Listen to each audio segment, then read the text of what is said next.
Hello my creative friends. If warp mode is messing you up in Ableton, I understand. It messed me up for a while too. I'm gonna hopefully clear that up for you in this video. I'm guessing you're here because you're having trouble with it. You might also be here because you just want to learn, and that's nice too. Here's what we're going to do. First, I need to fundamentally explain to you what warp mode even is. It's essentially just an algorithm Ableton has built into it to make it so that you can move the tempo of your project around and it doesn't mess around with any of your shit. It is still on the grid even if you decide to speed the song up, slow it down, or to make it so that when you move the pitch up, it doesn't speed shit up. What if I want to keep the tempo, but I just want my shit to be pitched up or pitched down? Warp mode allows for that. So first things first, go to your preferences in Ableton, Command, comma, or you can go to Live, Settings. I press Command, comma. You go to this tab right here, Record, Warp, Launch. And what you're going to do is, I think that these are healthy settings for you to have in that middle area. Auto, on, complex, and off. This means that things are going to come in warped, which is what we want, because we want them to warp to our project. However, it can provide some interesting problems sometimes. First, I'm going to show you how this is supposed to work. Nowadays, because we have samples like from Splice and most samples anywhere, they have this metadata or DNA inside them that works with warp mode automatically. So whatever the tempo of my project is, if I drag this in right here, if I drag that into my project, listen to it with the metronome. Perfect. It even allows me to go down here, and if I want to make it still be the same tempo, but I want it to be like cut in half, but still the same like dun dun dun dun. Like listen, if I go to ×2 right here, it's still going to be the same tempo of project, but listen to what happened. It's almost like Ableton is letting you change the speed of your shit without changing the speed of your shit. It's awesome. Okay, this is how it's supposed to work, but it doesn't always work like this. Why don't I bring in a clip that is like not from Splice, but is more something that you might have gotten from a record or from like a YouTube video like this. Okay, I'm gonna drag that on. Now, what we hope is that it's gonna do what the other one did. It just works with the metronome because we, in our preferences, have warp on. But listen to what it actually does.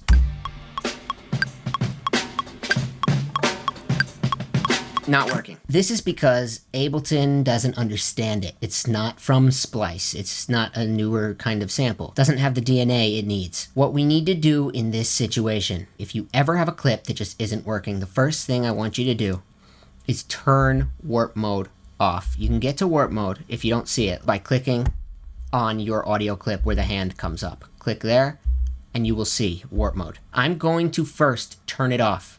This is me basically taking the bumpers off. No guardrails. This means it now is not going to try to warp itself anymore. It's still going to be off. But what this allows us to do is change the tempo of our song without Ableton trying to figure it out. Let me explain. If I now go and I change the tempo of the song, I can move it until the shit sounds right. A little faster. Okay, that's pretty close. It's not perfect, but once you get it pretty close, you're going to go back to warp mode and you're going to turn it back on. This is you telling Ableton, hey, I figured it out, bitch. Now you help me. So I'm going to turn it back on. Same as what it just was. It's just that now Ableton is saying, if you want me to help, I will. I'll put the guardrails back on should you use them. So how do we use them to make this actually perfect? Because we're close. We need to go over into here and we need to visually move things, the biggest ones, the biggest transients. I move them to the nearest straight line. I'm going to take this. I'm going to double click on this flag. You see how it's trying to create a flag there? I'm going to double click and I'm going to slide it over. Boom. I'm going to do the same thing for all these big ones. I want to move that shit. Just kind of picking and choosing. The reason we don't have to do all of them is because Ableton automatically, if you'll notice, is moving the stuff in between to match. So I'm going to keep going here. And maybe here.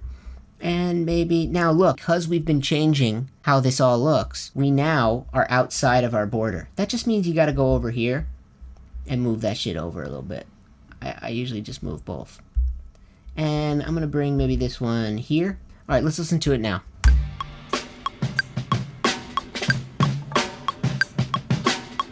Oh shit! We're on, but listen to what's about to happen. Did you hear that little dead ending right here? It stops. It actually sounds kind of fucking cool right now. However, let's imagine we don't want that. We want it to just be normal. Well, because we changed things, this needs to be moved over like that.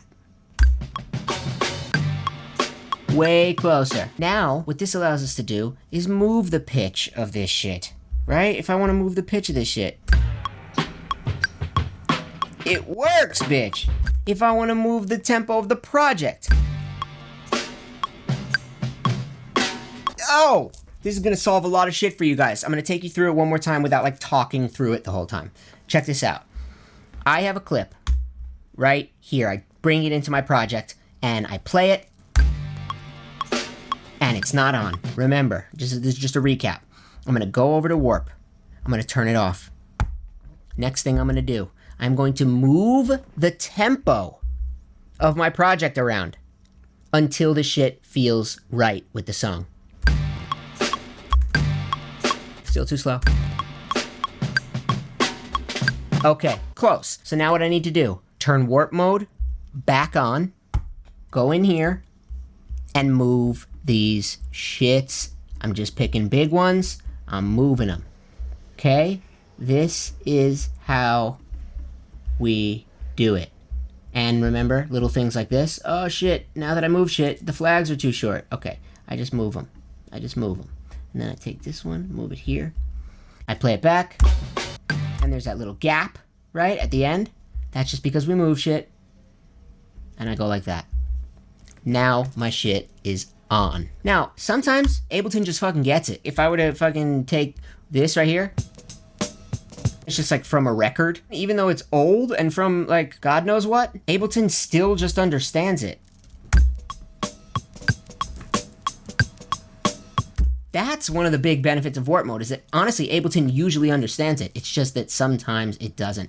Now the last thing that I want to talk to you guys about, the actual specific modes of warp mode. I know it's confusing, and after this video, you're still gonna need to kind of like futz around with it, but hopefully it doesn't take you fucking years like it took me. When you go to this drop-down menu here, you've got some different warp modes. You've got beats, tones, texture, repitch, complex, and complex pro. The ones that I think you guys should focus on first is beats, complex, and complex pro. I'm gonna tell you right now, beats tends to work best for drums. Complex tends to work best for music. And complex pro tends to work best for vocals. It's actually rather amazing. I think of the B in beats for busted. It makes shit sound just like busted, and it tries to create rhythm where there isn't rhythm, and it's strange. And you'll hear the effects of it more the more that you pitch up something, the more that you pitch down something, the more that you change the tempo of your song. You'll hear the effects of it more.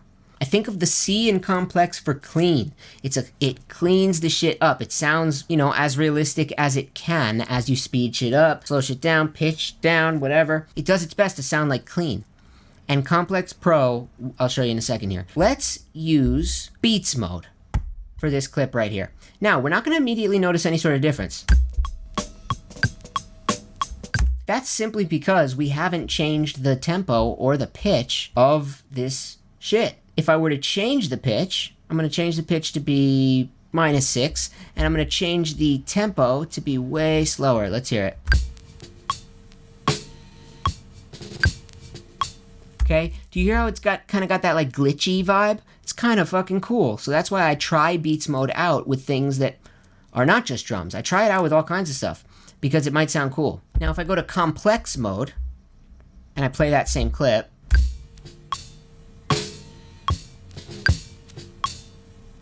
far less glitchy. Watch how it works with a vocal. I can't live without you, oh, you know it's true.